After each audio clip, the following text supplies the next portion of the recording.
Hi, and welcome back to Hush Loudly. I'm Jeri Bingham, and we're here talking about all things introverted. Today in the studio, we are joined by my guest, Margaret Izard Oskoui from Peacock Voices, who will share a little information that I think is good not only for introverts, but also for extroverts in how you use your voice. So, Margaret, why don't you tell us a little bit about yourself and about Peacock Voices? Oh, wow. Well, thank you for having me today.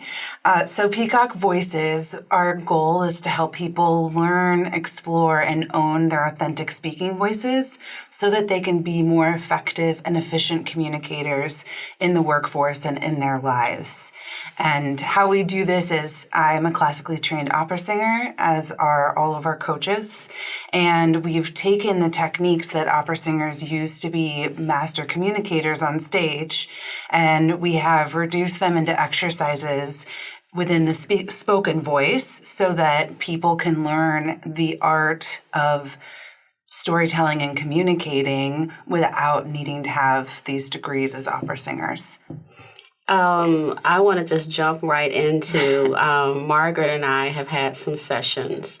I want to tell a story about how when I was I was working at a company, and I know I have a softer voice, but we were in a small conference room. It was 6 vice presidents and the president, and whatever we were talking about the strategic plan and the vision and mission and all of these things. And so I said, so the vision is supposed to be aspirational. The vision is something that we aspire to. And people shook their heads yeah.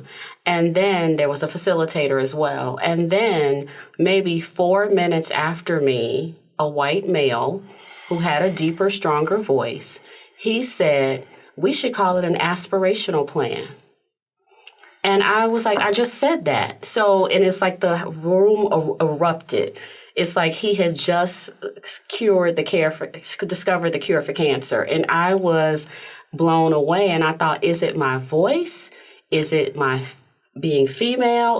What is it? But I thought that my voice was part of the problem there. It could have been other things with gender and with the white male. It's no telling what it could have been, but that bothered me. And Margaret and I talked about that, and she gave me some strategies on how I should say things and how they land. And we'll get into that. And so I just wanted to tell that story because you reminded me of it as you were talking in your intro. So first, let me ask you, Margaret, are you an introvert?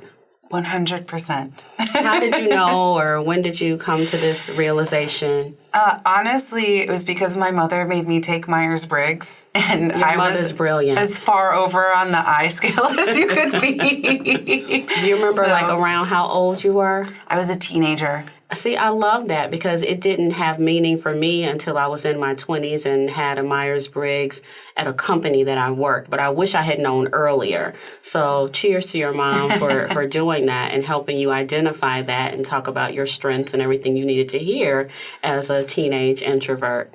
So let's go back to Peacock Voices. How do you train people to use their voices at work? Or, tell us what you do with Peacock Voices and your clients. Yeah, well, it's all client specific, right? So not every human has the same desired goal, and not every human comes to us with the same needs.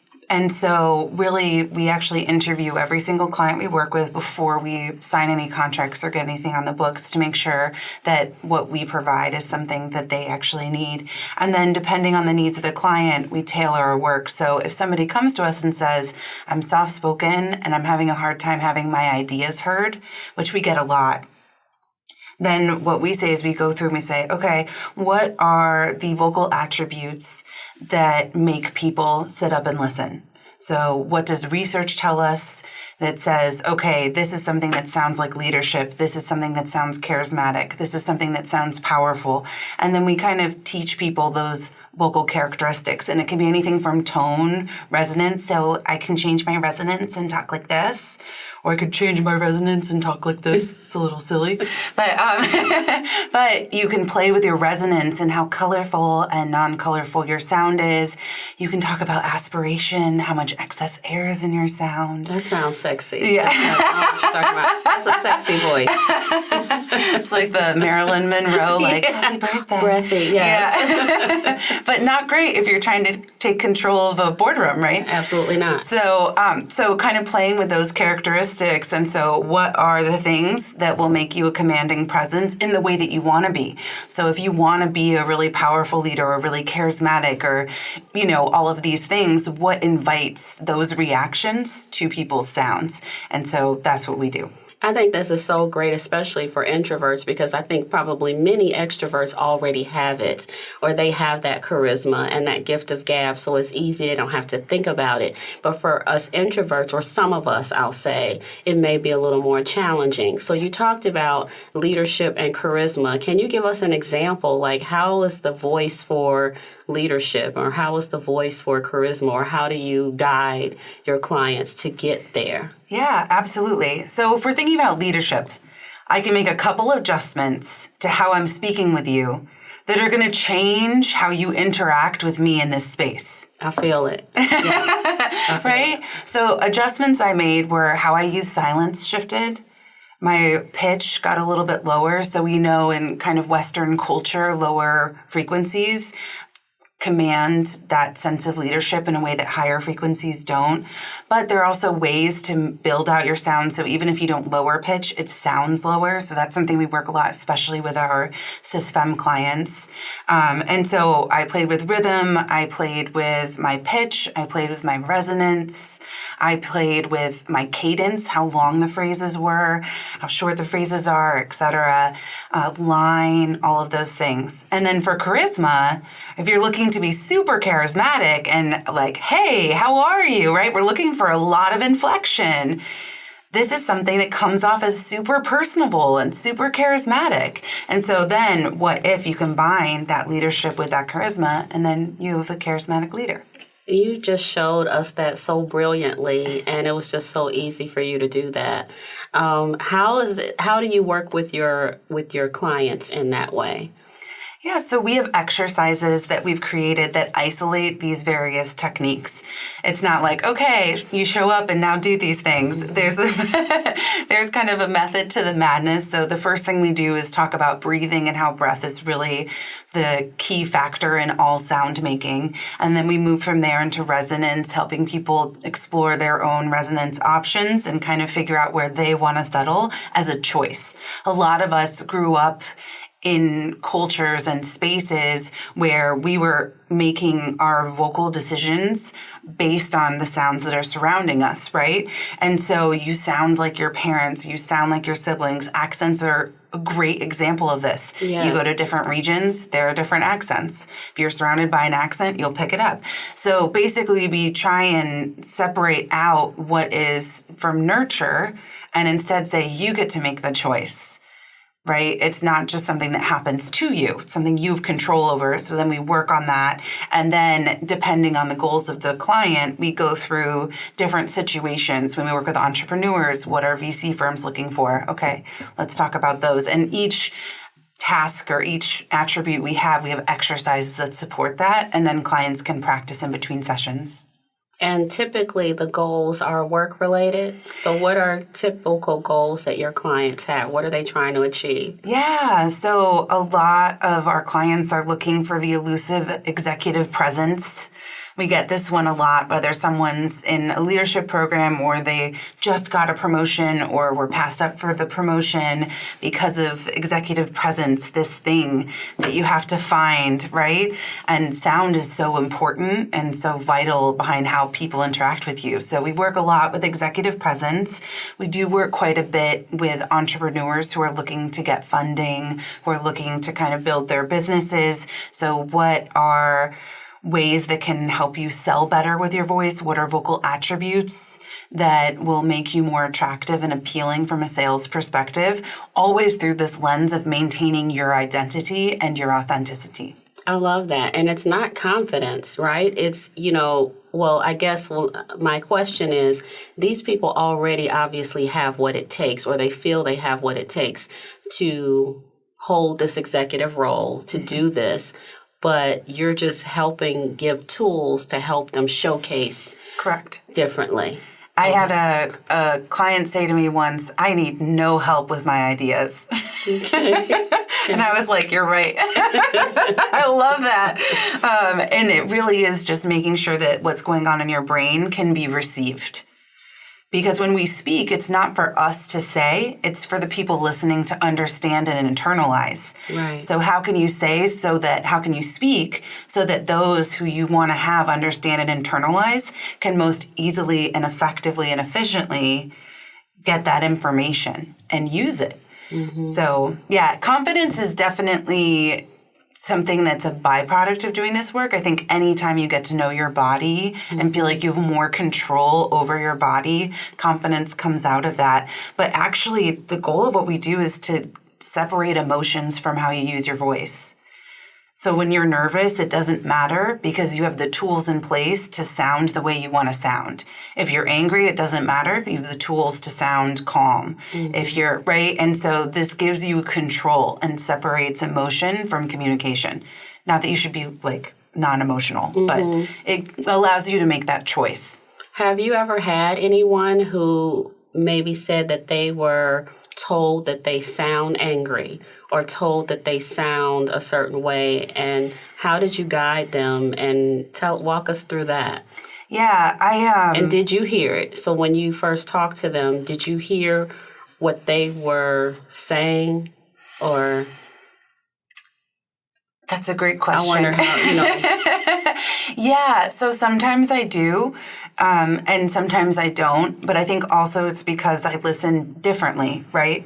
I'm able to parse out this is just a speech pattern versus this is intention.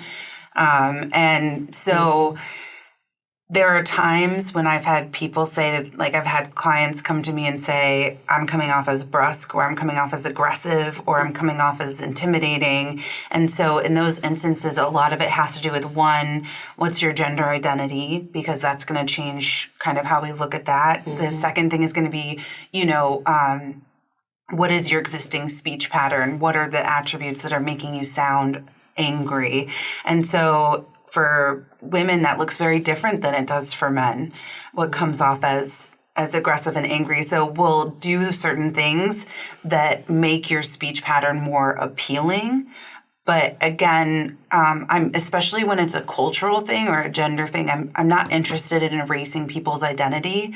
We do not do that at all. We celebrate the individual. So I'm not interested in taking out stuff that is a part of who you are. Instead, we just kind of stretch it and show different ways. So maybe that's adding a little bit longer of a line instead of things being really rhythmic, right? Maybe we're creating a longer cadence. Maybe we're having longer vowels instead of shorter vowels, right? Maybe it has to do with volume or your resonance.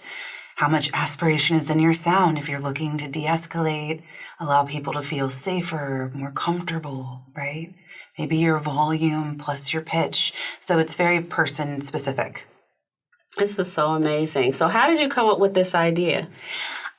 So I started doing this work because I was fortunate enough to get to work with members of the transgender and non-binary community doing gender-affirming speech work. And when I was doing that, I started getting all of these really high-powered women come into my studio. Women who worked at VC firms, entrepreneurs, C-suite executives, just these really, really high-powered, big-brained, beautiful-minded human beings. And I realized that my favorite part of the work I was doing was not the gender-affirming side of the work, but actually it was the work afterwards. It was, how do you stand up in a room of white men at a VC firm and still have your ideas heard? How do you pitch to a new client and still maintain your identity? Because the tools to win change with your gender, right? Change with that identity shift. So how do you do that while maintaining your authenticity? And then I just kind of looked around and thought to myself, well, everybody needs this. Yeah. And so that's kind of how we were born. And then I just started talking about it with friends, and people started coming to me. And then eventually I asked my business partner if she'd be willing to launch in on this new adventure, and that's how we were born. That's Miss Cassidy. Shout out to Cassidy. Yes. Can you go back to gender affirming work? I want to hear more about that. So as you transition, explain that, the work that you were doing. Yeah, so depending on your gender identity, there are speech patterns that are associated with that. So for traditionally feminine sound, you're looking for a higher pitch frequency, right? You're looking for these longer, more melodic lines. You're looking for inflection, maybe even a little bit of aspiration. Okay, it's Marilyn. Forward resonance, right? Yeah, exactly. It's that like hyper feminine sound. For a traditionally masculine sound, it's going to be more rhythmic, volume oriented, lower pitch, less inflection. These are extremes, by the way. I'm not characterizing this as like all women and all men. These are great examples. But yeah, and so as you're transitioning, you can look exactly the way you want to look, but if you open your mouth and your sound doesn't match the way that you look, that's going to be confusing, right? And that also doesn't help with your own sense of self and all of that. And so basically the work that I was doing was trying to match that so that people could be authentic through their voice just as much as in their appearance. And how did you even start there? I feel like it's more to this story. Yeah, I got so lucky. So I'm in this operatic improv sketch comedy group filled with the most brilliant and funny and talented women I know. And one of the women in that group was a co-founder of a school that basically specializes in this work. It's run by Liz Jackson Hearns. Alexandra Plato-Solik is my contact, the person who brought me in. And that's work that they do at the Voice Lab. And I'm going to do a shout out to the Voice Lab because it's an incredible place. They do amazing work there. They do gender affirming singing, speech. They have instruments. It's a really special music school. And so they brought me in, and that's how I got into that world. Have you ever worked with, so Broadway and, performing arts, and these people have these beautiful voices, but they also act. Have you ever worked with anybody with their voices there? Yeah. So as like a singing teacher, I've worked with professional singers, but my dream with speech is really to create equity through the human voice. And I love and respect the arts so much, but a professional singer is not the person that needs my help to move the needle the way that we're looking to move the needle, right? You're talking moving from 99.5 to 99.6 from a speech perspective if you're working with somebody on Broadway, because their understanding of their voices are so powerful. I wouldn't say no, but really we're looking to work with people who have never realized they have access to this, and then how can we give you that control and that power so that you can make change in your sphere. And so we're looking at communities that don't have as much access to their voice and what their voice can do. That would be nice if you could go into schools, even start. Have you done that at a young age? I mean, in my dream world, this happens in kindergarten, and you go to gym class, and then you learn how to use your voice. That would be so nice. It does kind of baffle me that, you learn how to use your body in school and you learn how to use your mind in school, but nobody teaches you how to use your primary communicator, your voice. It's not music. What we do is not music. What we do is truly communication. So it wouldn't belong in a music class. And it's interesting to me that this is something that's kind of been skipped over, but we're trying to plug that hole. Yeah, and we met because I don't know if you were doing something. So Kimberly Rudd, I don't know, you were speaking somewhere or you were I don't know where you were. I don't know what kind of event it was, but I know she connected us.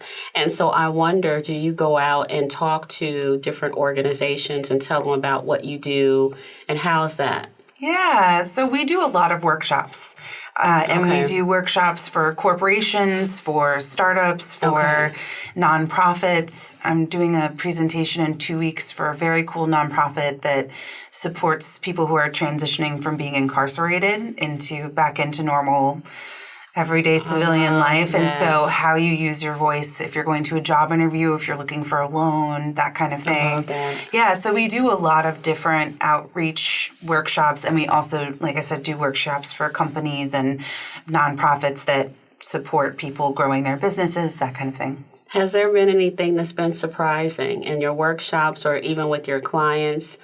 Anything that you were just kind of shocked, like, oh, wow, with maybe the outcome or either what they asked for, what they needed? Yeah. I mean, I think that, so I have lived in this world surrounded by people who are totally in command of how they make sound and totally in command of how they communicate for so long that I think the thing that's the most shocking is just like watching that aha moment of, whoa, my body can do that. And a lot of times when it happens with somebody who just seems like so incredible, you know, they've got the job and they have the everything, right? And they're brilliant and all of this stuff. And then you see this moment where they're like, whoa, my body can do that. Mm-hmm. And that moment to me, it never gets old.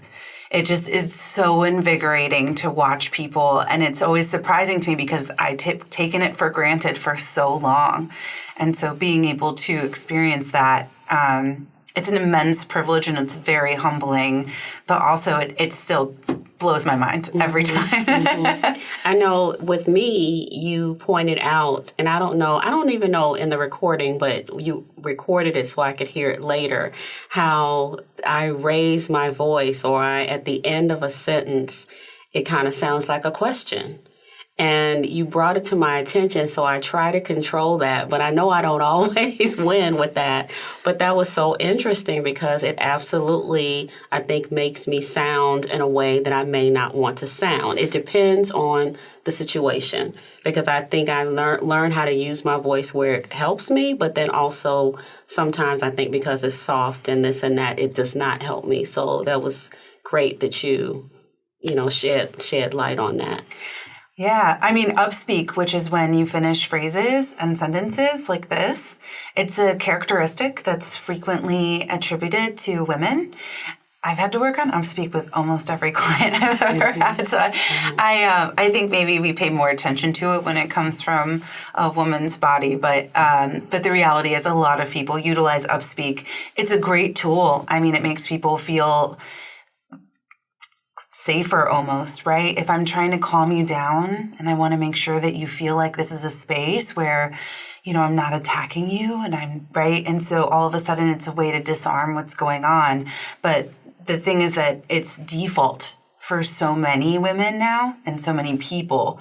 And so it's important to make sure that you're in control of your default settings, and you want to make sure that that tool that's only for a very specific situation isn't the thing that you do when you're trying to, you know, be seen as this leader or be seen as somebody who knows what they're doing, because it does eventually make you sound confused. I want to put a caveat on that. There are certain accents that utilize upspeak, Australian accents, Irish accents, and that's a different ballgame. So we're just talking about America right now. Okay.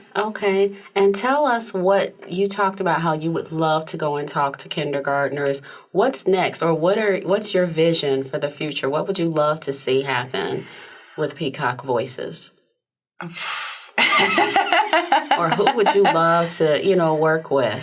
Yeah, I mean, I've always had we love working with minority and women leaders. So whether you're an entrepreneur or you're wanting to move through in your career, this is the community that we're really interested in working with and facilitating the control that you get when you understand your voice once you've learned this work. And we do believe in this idea that voice and knowledge of voice use can create more equity in the world. And so that really is our target demographic. In my dream world, everybody learns this. It's in business schools. It's in training programs at big corporations. It's an offering that exists at these giant tech companies that give you, dry cleaning services or whatever, right? It's one of those things that just considered a part of development as a member of the workforce.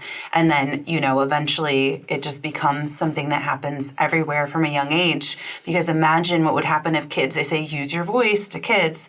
Well, use your words. That's your inside voice, not your outside voice, or whatever it is. Imagine if people grew up with the vocabulary to understand how they were saying things. If I say, hi, how are you? That means something completely different from, hi, how are you? Yes. Right? So imagine if we started at the beginning and kids had language and skills in order to understand when I say this way, it means something else than if I say this other way. Right? We need to get you in Chicago public schools. We need to get you everywhere, Margaret. I would love that. Anyone who's listening, we need to work that out. I also wanted to ask about your clients. Do you find that they are, in terms of demographics, female, male? Are they pretty equal? Really? Yep, pretty equal. Would you think that, and I'm sure you don't know, but just your guessing about introverts and extroverts of your clients?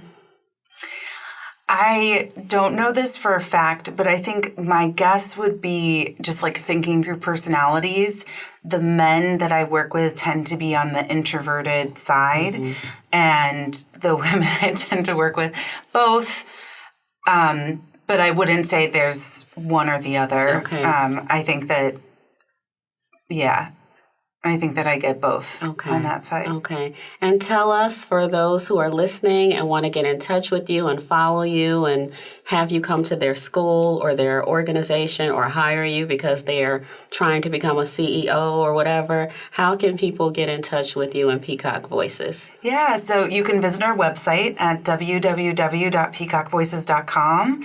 You can also email us at hello@peacockvoices and follow us on LinkedIn.